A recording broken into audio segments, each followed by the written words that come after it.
Επιτροπή, καλησπέρα σας. Ονομάζομαι Τριλιράκη Σοφία και ανέβηκα στο βήμα για να ολοκληρώσω την επιχειρηματολογία της ομάδας μου από την πλευρά του λόγου, καθώς ισχυριζόμαστε ότι όποιος αντιλαμβάνεται μία πράξη βίας στο σχολείο πρέπει να την καταγγείλει. Αρχικά θα ήθελα να προβώ σε κάποιες αντικρούσεις του αγαπητού προηγούμενου μέλους του αντιλόγου.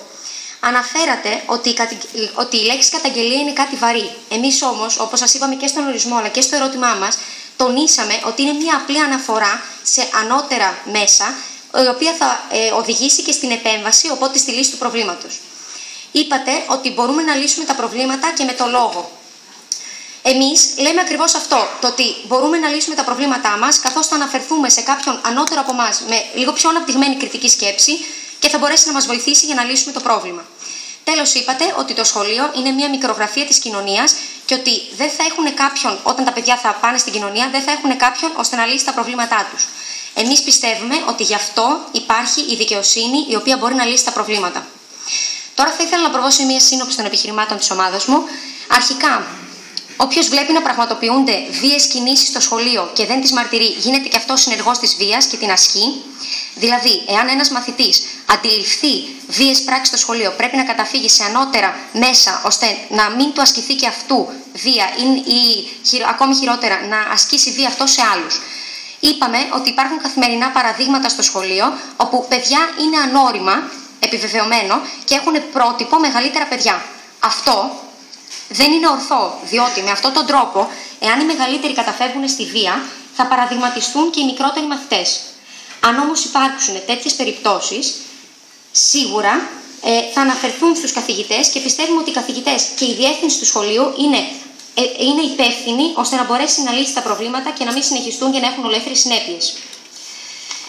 Είπαμε επίσης ότι με αυτόν τον τρόπο μπορεί να οπισθοδρομήσει μέσα σε εισαγωγικά κοινωνία, διότι τα άτομα που αντιλαμβάνονται τη βία και δεν την καταγγέλνουν τάσσονται κατά της δικαιοσύνης, αφού υπερισχύει το άδικο και συμπράττουν σε αυτό. Το δικαίωμα της ζωής είναι θεμελιώδης δικαίωμα στην διακήρυξη των δικαιωμάτων του ανθρώπου. Μέσω της βίας καταπατούν τα δικαιώματα των ανθρώπων, ενώ η ζωή χάνει τον ανθρωποκεντρικό της χαρακτήρα. Οι άνθρωποι που δεν την καταγγέλουν τάσσονται ενάντια στον νόμο. Αναφερθήκαμε στο ότι είναι άσχημη επιρροή για τους υπόλοιπους μαθητές, όπως προανέφερα, που δεν έχουν υψηλού επίπεδου κριτική σκέψη και πνευματικού στάτους, διότι δεν θα καταγγείλουν τη βία, αλλά οι ίδιοι τους θα πάρουν παράδειγμα από αυτήν και αυτό το φαινόμενο μπορεί να κυλήσει και στα υπόλοιπα σχολεία, καθώς θα αφήσει και τραύματα σε θύτες και θύματα. Σας αναφέραμε παραδείγματα παλαιών εποχών και το συνδέσαμε με το σήμερα, εφόσον ανέφερα μεγάλοι φιλόσοφοι ότι όποιος βλέπει την βία να ασκείται και δεν την καταγγέλει, γίνεται συνένοχος. Αναφερθήκαμε στο ότι διανύουμε μια δύσκολη περίοδο και οι εποχές που ζούμε είναι ακόμη πιο δύσκολες, παράγοντας ο οποίος επηρεάζει τους μαθητές και μπορούν και αυτοί να παρασύρονται και να καταφεύγουν στη βία. Τέλος, είπαμε ότι το να καταγγείλουμε τη βία είναι θέμα το οποίο ακόμα και διεθνείς οργανισμοί αδυνατούν να δώσουν μια λύση. Αγαπητό κοινό, ας ρίξουμε μια ματιά στην πραγματικότητα. Αν αντιληφθούμε ένα φαινόμενο βία στο σχολείο μας, θα πρέπει να το καταγγείλουμε. Δεν πρέπει να σκεφτόμαστε μόνο το γιατί, αλλά και το τι αυτό προκαλεί.